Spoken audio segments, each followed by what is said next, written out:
պարոն նախարար, ճիշտն ասած նոր մտքովս անցավ, ես զարմացա, թե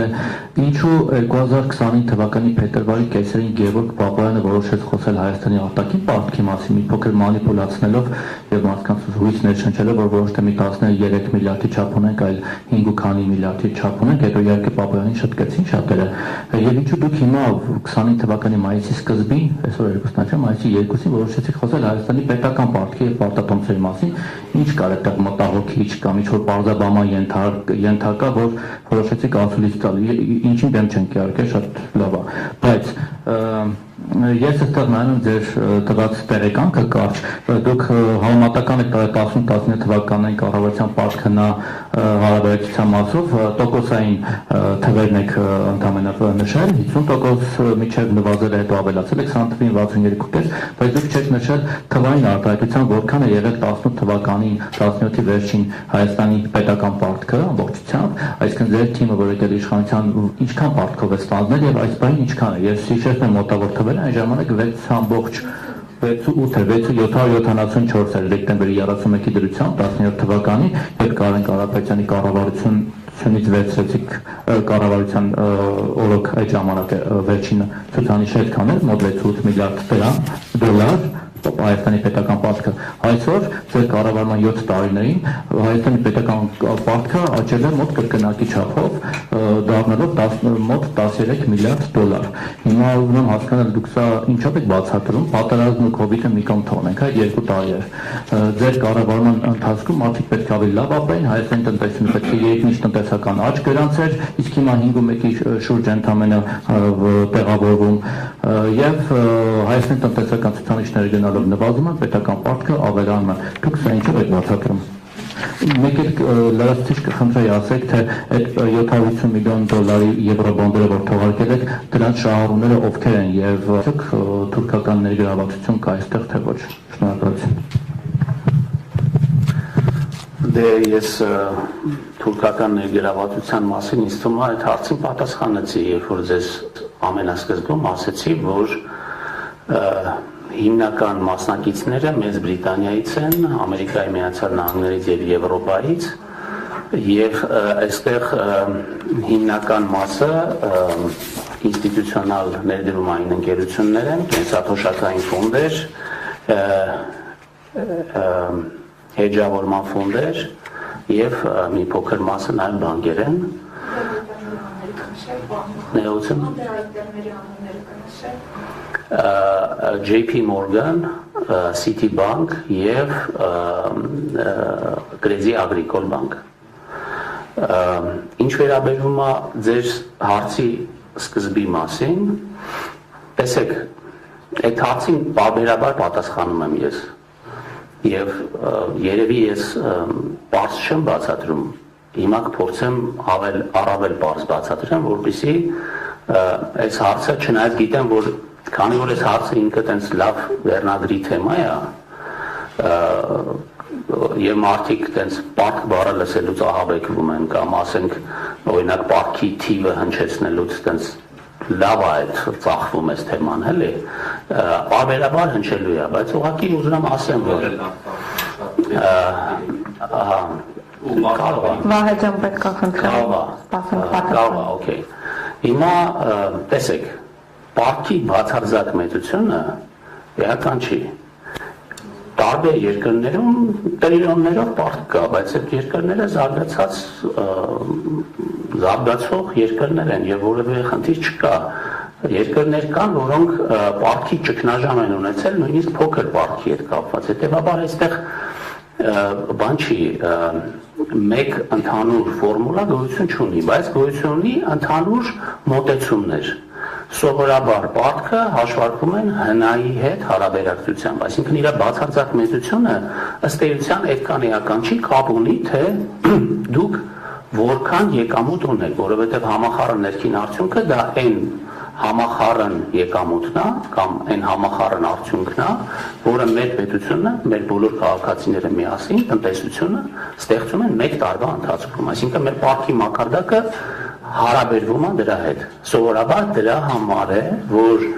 պարտքի մասին խոսելուց մենք խոսում ենք այդ ցուցանիշի հետ հարաբերակցության մեջ։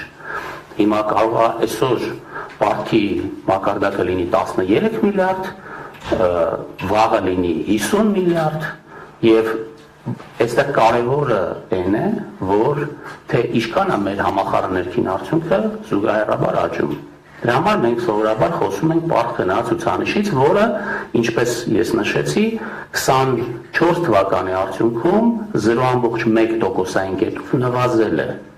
Ինչի, որովհետև մեր պարտքը աճել է ավելի դանդաղ, քան մեր աճն է տեղի ունենում։ Այսինքն մենք հարստանում ենք ավելի արագ, քան մենք պարտք ենք վերցնում։ Սա նշանակում է նաև այն, որ այն պարտքը, որը մենք վերցնում ենք, որպեսզի ներդրումներ կատարենք մեր ենթակառուցվածքների մեջ կամ տարբեր ուղղություններով, վերադառնում եմ, այսինքն արդարացված է։ Եվ ես կուզենայի իհարկե, որ այո,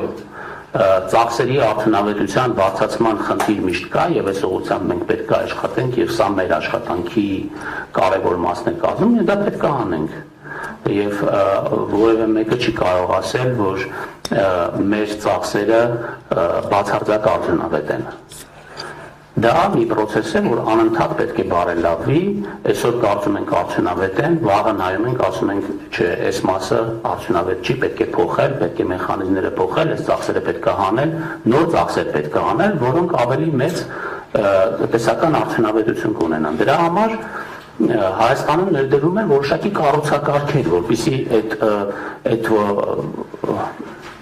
որոշումը, թե ինչն է արդյունավետ, ինչը չի արդյունավետ, ճաշակով չլինի։ Այսինքն գոյություն ունի հանրային ներդրումների կոմիտե, այսինքն մեծ ներկառուցվածքային ծրագրերը մանրակրկիտ ուսումնասիրության են ենթարկվում, որը ներդրել ենք մի քանի տարի առաջ, բայց ինքը անընդհատ լավացման process-ի մեջ է։ Ֆինանսային նախարարությունում ներդրել ենք ծրագրերի գնահատման գործառույթ, որպեսզի այս ծրագրերի տարբեր ծրագրեր, ռիսկային ծրագրեր կարողանան գնահատել եւ հասկանալ, թե ինչ արդյունավետությամբ են նրանք գործում եւ այն նպատակները, ինչի համար իրանք պետք է ծառայում են, թե ոչ։ 18 թվականի համար մենք աճում ենք, 18 թվականին ինչքան է բյուջեի միջոցները եւ տնտեսական աճը, եւ որտեղ դա գրածը նվազել է մինչեւ 50%, 18 թվականին։ Դիվայրի խոսում ենք, որ 50%-ը լավ ցուցանիշներ է, իջել է 50%-ի։ Այսինքն մնացել են նույն տեղում։ Մանյայի ասած մնացել ենք նույն դասարանում։ 18 թվականից մինչև հիմա տարածել իշխանության օրոք ընթացքում, պարոն նախարար, մենք մեր պետական պարտքը ելի հարկեր հարաբերակցությամբ 50%-ի շրջանակում, ոնց որ 18 թվականին էր, այսինքն լավ ցուցանիշը 18-ին էր։ Եվ հիմա 50%-ի շատ լավ հարց է։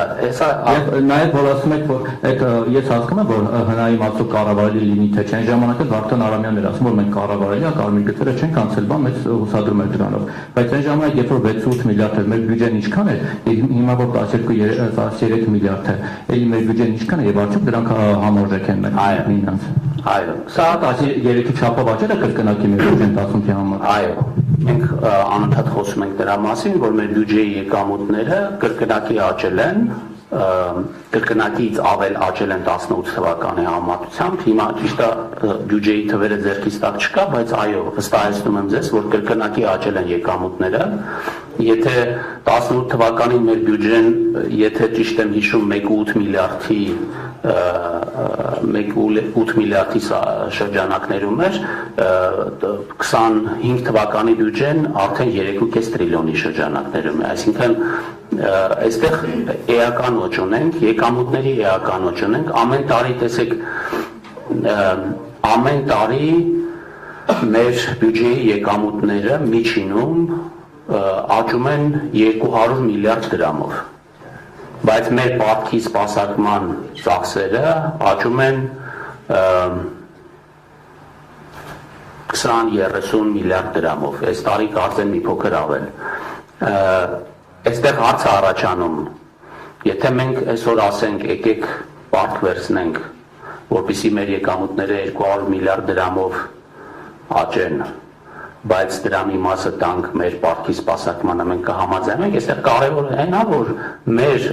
աճող գումարի ծավալը ավելի մեծ լինի, շատ ավելի մեծ լինի, քան այն տոկոսը, որը մենք տալիս ենք այդ պարտքի սպասարկմանը, կարծեմ դա տրամաբանական երևույթ է, եւ այստեղ պարտքի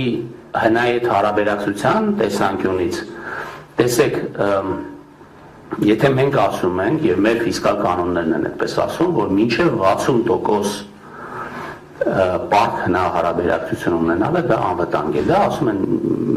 մեր պարբերական գնահատումները, որովհետև դա մենք ունենք որպես կանոն, բայց պարբերաբար նաև գնահատում ենք դա ինչքանով է այսօրվա համար ճիշտ։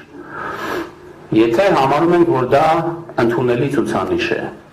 վաղը օրինակ մեր պարտքը լինի 30%, բայց մենք ասենք կամ դուք ասեք, եկեք այդ պարտքը մի քիչ ավելացնենք, այսօր մի ներդրում կատարենք, որպեսզի մեր այն ծախսը, որը պետք է անենք 5 տարի հետո, առանց պարտքի, անենք այսօր, մեր ժողովուրդը սկսի ապրել ավելի լավ այսօրվանից սկսած, ավելի բարեկեցիկ լինի տնտեսական ակտիվությունը, ավելի լավ լինի մեր փողերը շատանան, այդ պարտքը հետո կփակենք, այսինքն եթե տեղ կա պարտ վերցնելու, որպեսզի մի փոքր ավելի առաջանցիկ տեմպով մենք կատարենք ներդրումները, ես կարծում եմ, որ դա պետք է անենք։ Պրոբլեմը ուրիշ տեղ է, պրոբլեմն այնտեղ կարող է լինի, որ մենք պարտքով փող վերցնենք, որպեսզի ինչ-որ մի բան կառուցենք ու չկառուցենք։ Այդ դա կլինի մեծ պրոբլեմ։ Դրա համար մենք սովորաբար խոսում ենք բյուջեի կատարողականի մասին, կապիտալ ծախսերի կատարողականի մասին, այսինքն ինչքանով այն խոստումը, որ մենք տվել ենք պարտք վերցնելու եւ ինչ-որ գործողություն անելու, ինչքանով ենք պատշաճ անում։ Եվ վերջին տարիներին իրականում խոսում ենք նրա մասին, որ այս կարողությունը էականորեն բարձրացել է, որտեղ այո, ունեինք 18-19 թվականին բյուջեի էական աճերի պայմաններում այդ պետական ապարատը կամ մեր կարողությունները ընդհանրապես որևէ բան կառուցելու համարժեք չէին աճում մեր եկամուտների աճին զուգընթաց։ Եվ մենք ամեն տարի տեսնում ենք, որ այն գումարները, որը մենք ծախսում ենք շինարարության եւ ենթակառուցվածքների զարգացման ուղղությամբ, էապես մեծանում են։ Օրինակ կարող եմ ձեզ բերել, եթե մենք անցած տարվա առաջի եռամսյակում ծախսել ենք մոտավորապես 10 միլիարդ դպրոցաշինության վրա, այս տարի լավ, հիմա ճիշտ թվերը չեմ հիշի, բայց էականորեն ավել գումար ենք ծախսել դպրոցաշինության վրա առաջին եռամսյակում, քան անցած տարի։ Սա նշանակում է, որ մեր պլանավորման, մեր շինարարների աշխատանքի արագության տեմպերը էականորեն ավելացել են, բայց ես չէի ասի, որ մենք հասել ենք մեր այդ ցանկալի մակարդակին, սա անընդհատ պետք է բարելավի, մեր պլանավորման մակարդակը պետք է բարելավի։ Դրա ցուցանիշն է, օրինակ, այն, որ մենք առաջի եռամսյակը պլանավորել էինք ավարտել